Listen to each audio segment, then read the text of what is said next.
Hello students, in this module we are going to study about the male reproductive organ in the flowering plants, that is stamen. So stamen is the male reproductive organ in case of the flowering plants, and it is having two main parts.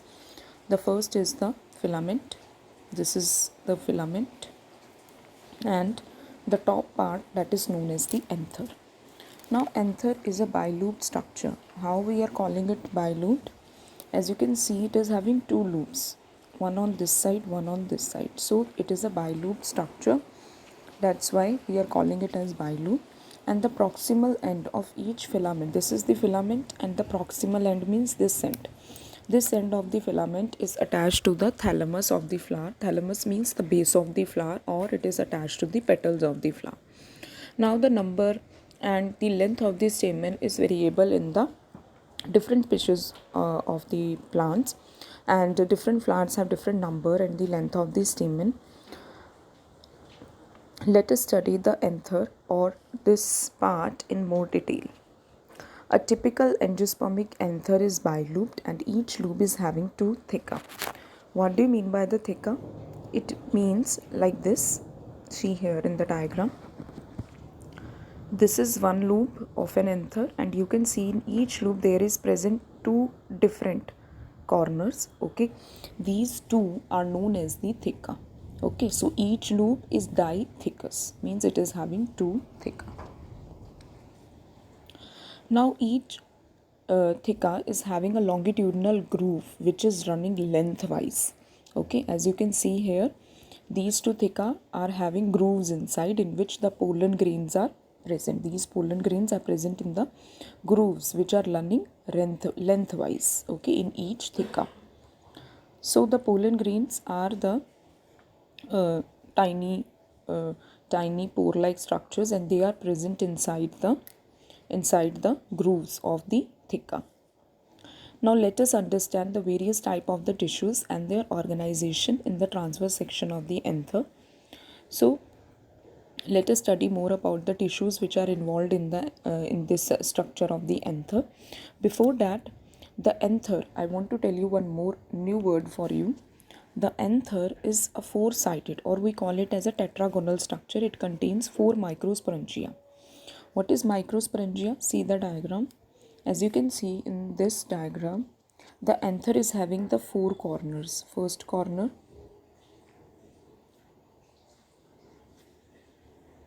second corner, this is second, third, and this is the fourth. Okay, so the anther is having the four corners, and these four corners, or this fourth one of this, is known as the microsporangia. So a single anther is having four microsporangia. We will do the structure of the microsporangia in detail. Now the microsporangia are having the pollen sacs. As I told you, they are having the grooves. We call them as pollen sacs. And in these pollen sacs, what is present? The pollen grains are packed.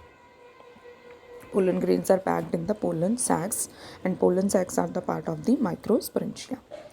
That's all about the anther. Let's study about the detailed structure of the microsporangia. Now each microsporangia is surrounded by four layers. Okay, the outermost epidermis, the second layer endodermis, then middle layer, and then the innermost tapetum.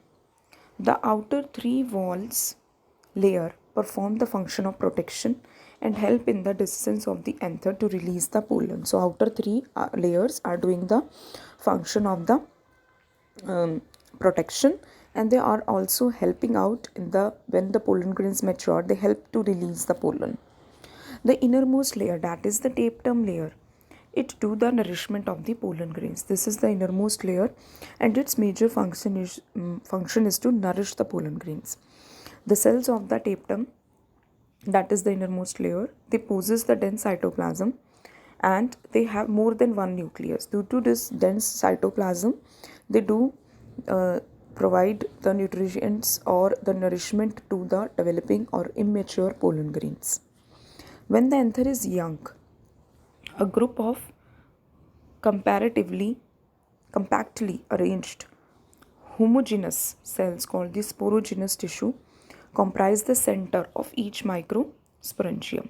So when the anther is young, when the anther is immature, a group of same type of cells we call it as homogeneous cells. Okay, they are compactly packed in the center of each microsporangium, and with the passage of time, when the microsporangium start getting maturing, the sporogenous tissues form the pollen grains. Okay, and then the sporogenous tissue get converted into the pollen grains. Fine. So in the immature anther, the sporogenous tissue is present in the center of each microsporangium, and with the passage of time, the microsporangium mature and these sporogenous tissues get converted into the pollen grains. That's all about the structure of the microsporangium. There is also given a diagram on the next page. You can see this diagram. This is an enlarged view of one microsporangium, and see the transverse section of the anther.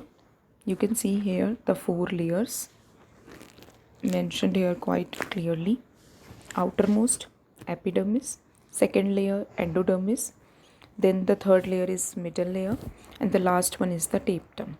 Okay, in the center here some connective tissue is present. The enlarged view of one microsporangium is given over here. You can see outer layer is a single layered endodermis, then we have the endodermis, epidermis, endodermis, then middle layer. In the center there is present then tapetum layer, and in the center there is present these cells which we call it as microspore mother cells. These microspore mother cells form the pollen grains.